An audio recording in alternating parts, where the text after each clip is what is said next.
Hello guys, welcome back to my YouTube channel. So here we are going to continue the discussion on AWS classifier. So in the last video we have reached till fifth step where we have created all the bins. Now we'll go ahead of that. So इसमें अब हम क्या करेंगे, like हमारे beans create हो गए थे इस तरीके से, इस रेंज के. सो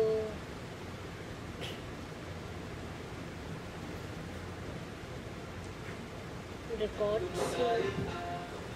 So next, in the next step, what we need to do is we need to give the incorrect records to our next models, because that's the process of the boosting algorithm, right? So उसके लिए क्या होता है,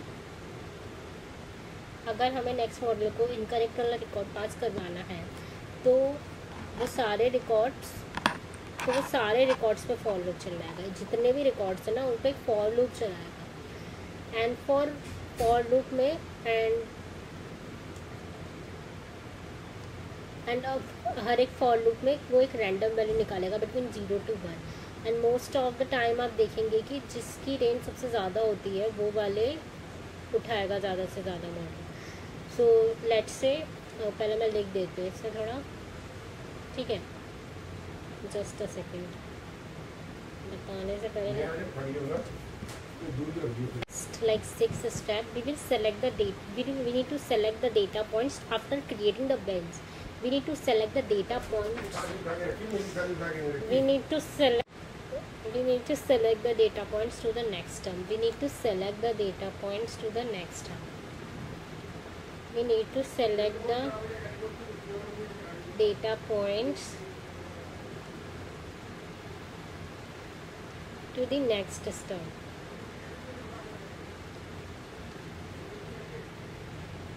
okay. So इसके लिए हम क्या करेंगे, हम आइट्रेशन चलाएंगे, आइट्रेशन प्रोसेस करेंगे which we select random values between 0 to 1. Iteration process selecting random values between 0 to 1. वही मैंने आपको थोड़ा फॉर लूप का जो बताया था. Iteration process, just a second. So ये इसमें हमारा सिक्स्थ स्टेप हो गया था, in which is select the next data points to the next system. And ये आइट्रेशन प्रोसेस चलेगा to select the random values between 0 to 1. So let say हमने हमारा फॉर लूप चला और हमने डेटा पॉइंट उठाया 0.095, तो ये सेकंड वाले बिन में फॉल करता है. तो अब मेरा मॉडल में ये सेकंड वाला रिकॉर्ड चला जाएगा, ठीक है. और हम फिर से इनिशियलाइज करेंगे फॉर लूप, और लेट से सेकंड टाइम मेरा डेटा पॉइंट उठाया 0.17, ये मेरा थर्ड वाले बिन में फॉल कर रहा है. तो अब ये मेरा थर्ड वाला रिकॉर्ड चला जाएगा बेसिकली मॉडल में. एंड आफ्टर दैट लेट से भी अगर हमने डेटा पॉइंट हमने जो सेलेक्ट किया है रैंडमली वो इस 0.45 आया तो वो इस रेंज में आएगा. तो अब ये इनकरेक्ट, और अब इनकरेक्ट वाला रिकॉर्ड जो है वो चला जाएगा, ठीक है. अब इन सबको तो मॉडल ने नहीं लिया क्योंकि इनका जो साइज़ जो था छोटा था बिन का, और मॉडल ने ये देख के कि बिन का साइज़ बड़ा है आइडेंटिफाई कर लिया कि ये इनकरेक्ट वाला रिकॉर्ड है, ठीक है. तो बेसिकली इस तरीके से हम डेटा पॉइंट्स को भेजते हैं. और मैं एक और आपको स्टेप बताती हूँ इसमें.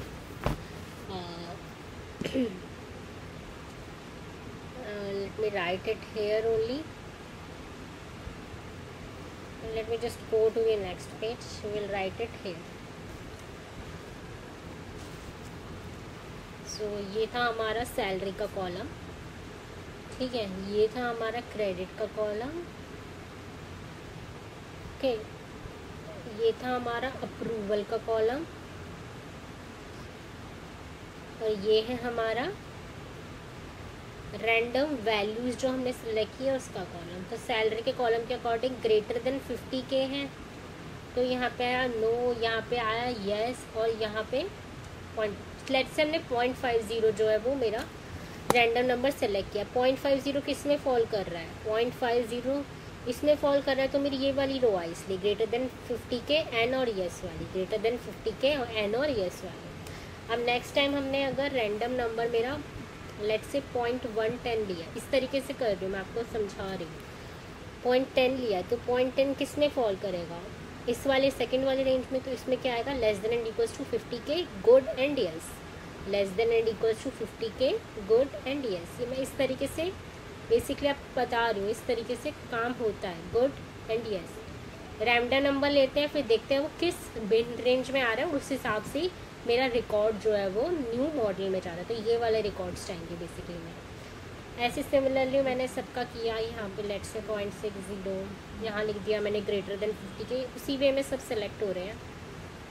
यहाँ पर मैंने लिख दिया लेट से नो, यहाँ पे यस, फिर से एक रिकॉर्ड आया ग्रेटर देन 50K वाला, उसके बाद यहाँ पे no yes and then 0.75, okay, and then उसके बाद less than and equals to 50K, उसके बाद गुड, उसके बाद यस, उसके बाद 0.24, उसके बाद ग्रेटर देन 50K, उसके बाद बैड, उसके बाद नो, उसके बाद 0.32, उसके बाद आया फिर से ग्रेटर देन 50K, उसके बाद नो, उसके बाद यस, उसके बाद 0.87। इसमें से आप देख लो किसकी वैल्यू सबसे मतलब हाईएस्ट नंबर वाले कौन से, तो ये मेरे इनकरेक्ट होंगे ऑब्वियसली, ये वाला, ठीक है, एक ये दोनों भी जो ज़्यादा मतलब मेरी वैल्यू जिनकी ज़्यादा है, तो ये वाला and then this one, okay. तो इस अकॉर्डिंग हमारा बिन क्रिएट करने के बाद जो फॉर लूप चलता है, फिर रैंडम नंबर होता है, और उससे जो रो आती है, इस तरीके से हम नेक्स्ट मॉडल में भेजते हैं, ठीक है। और उनमें से हाईएस्ट बिन को देख के हम आइडेंटिफाई कर लेते हैं कि कौन सा मेरा इनकरेक्ट वाला रिकॉर्ड है। Now will come to our last 7 step.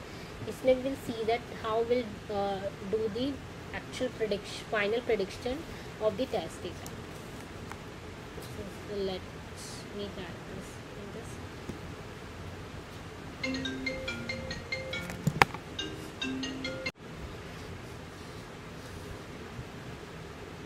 In the final 7th step, we will write final prediction.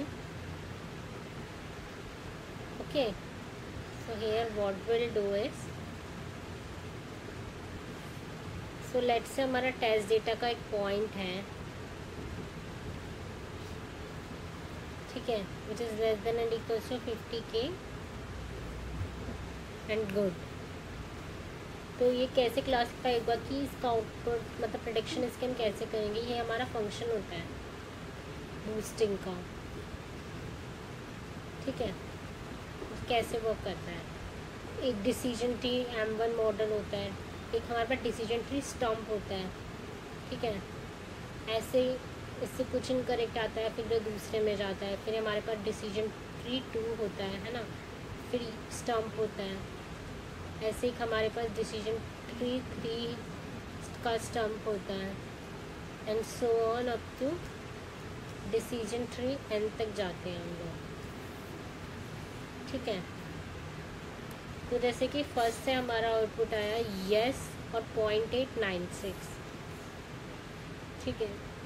इस वाले डिसीजन ट्री 2 से हमारा आउटपुट आया नो और 0.650। थर्ड वाली डिसीजन ट्री से हमारा आउटपुट आया यस। ये 0.0 में वैल्यू 0, ये मेरे बेसिकली वो है क्या मैं पहले डिफाइन किया था इन्हें, ये जो है वो मेरे परफॉर्मेंस स्टम्प अल्फ़ा है, basically particular decision tree stump के कॉरस्पॉन्डिंग। इससे लेट से मेरा नो आया है और 0.30 मेरा अल्फ़ा आया है। तो अब हम एक कैलकुलेट करेंगे एफ, ये कैसे आएगा,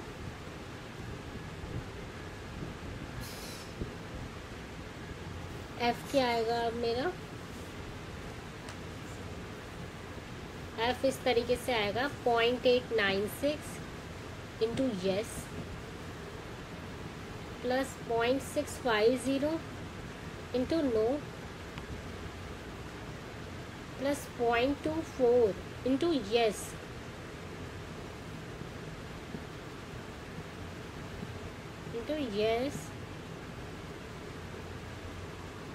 और ये वाला मेरा -0.30 है ना, -0.30 इंटू नो, ठीक है। तो ये थोड़ी सी फिर हम कैलकुलेशन कर लेंगे।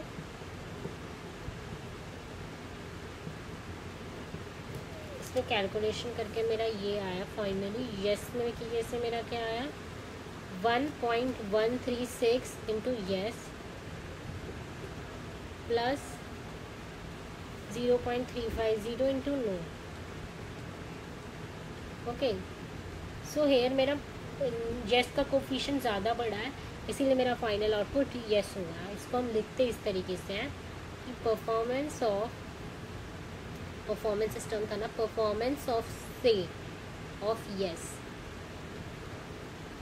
कोफिशिएंट क्या है यस का 1.136 and performance of say for no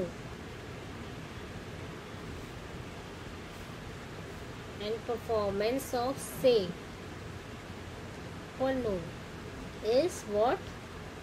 It is 0.350। अब किसका कोफिशिएंट बढ़ा है यस का, तो सो इसलिए मेरा फाइनल आउटपुट क्या हो गया yes.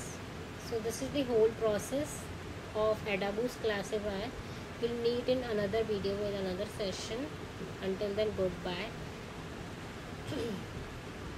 Please do hit the like button, please share the video as much as possible, and please do subscribe to my channel. Thanks.